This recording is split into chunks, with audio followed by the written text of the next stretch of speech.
Chapter 3. Where is heaven? If you ask a child where heaven is, they will point to the sky. But where in the sky is it? Scientists have explored our solar system and looked beyond it into the 3,900 plus neighboring solar systems that spiral around the center of our Milky Way galaxy. Using sophisticated instruments and traveling telescopes, they've scanned our universe but have yet to report finding heaven. So where is it? Surprisingly, heaven is in a dimension that is the distance of a human hair away from us. We don't see it for two reasons, one logical, one physical. The logical reason we can't see heaven is that we visit Earth intending to gain valuable wisdom while experiencing life through a human.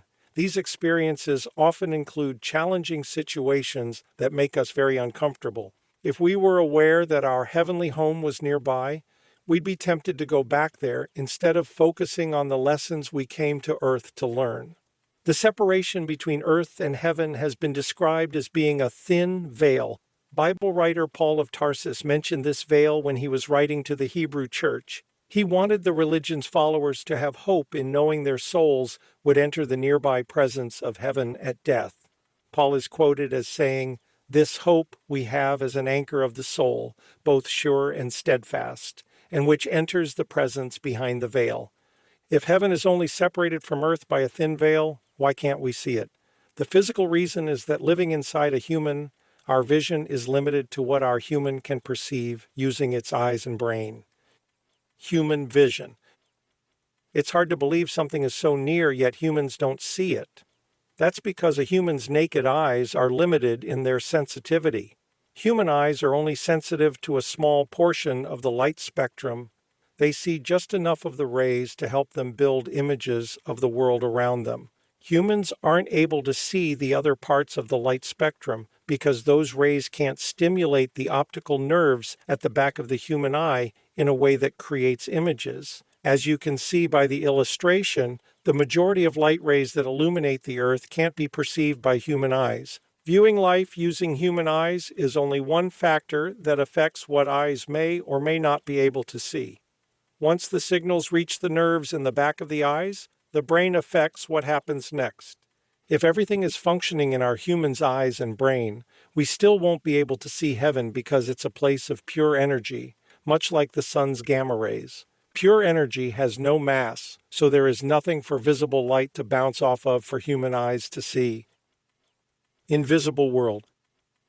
Heaven isn't the only thing invisible to people on Earth. There are many things invisible to us, yet we believe they exist. Otherwise, we'd feel foolish putting our leftovers in a mechanical box, setting a timer and pressing a button to reheat them. We'd question why the dentist makes us wear a lead bib and bite on something while they leave the room to create a special picture of our teeth.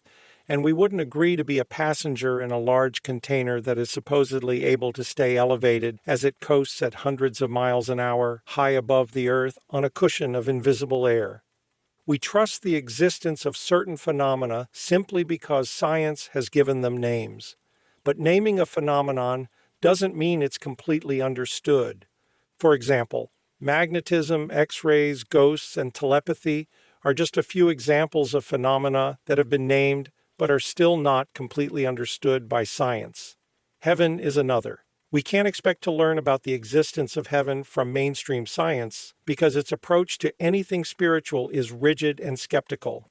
As long as something doesn't hint at being metaphysical, they are happy to consider the topic and admit that something might be happening.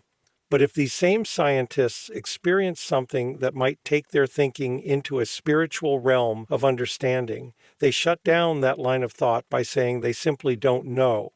They are resistant to claiming anything exists that can't be proven by repeated testing and accepted by peer reviews.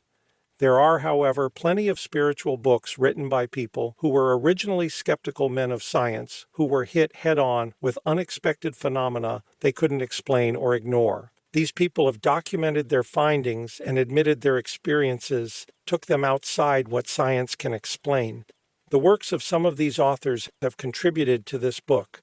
Dr. Michael Newton, author of Journey of Souls and Destiny of Souls, admitted that he was a skeptic by nature. He stumbled upon the discovery that it was possible to learn the heavenly realm through his patients during hypnosis. Over time, he saw the consistency of experiences from his patients and realized he had discovered a window into heaven. Dr. John Lerma wrote Into the Light about his experiences as a hospice doctor. When faced with patients talking about heavenly beings, he tried to find rational explanations. The similarity and sheer number of stories he heard, along with some unexplained phenomena, led him to accept the existence of experiences outside the realm of science. Neurosurgeon Dr. Eben Alexander wrote Proof of Heaven, documenting his experience of visiting heaven when he went into a coma. While in the coma, his brain was monitored and showed no activity. That's when he encountered the reality of a world of consciousness completely free of the limitations of his physical brain. Authors like Drs. Newton, Lerma, and Alexander are the types of people I seek when looking to learn about ideas beyond what science will admit. These people didn't set out to write books about what they grew up believing. These are people whose skeptical minds were changed when they faced realities that went beyond anything they imagined. Essentially, what they all learned was that living inside a human limits what we souls can see. And once we are free from the limitations of a human body, our energy and consciousness can once again perceive things beyond our human's imagination. Invisible neighbor.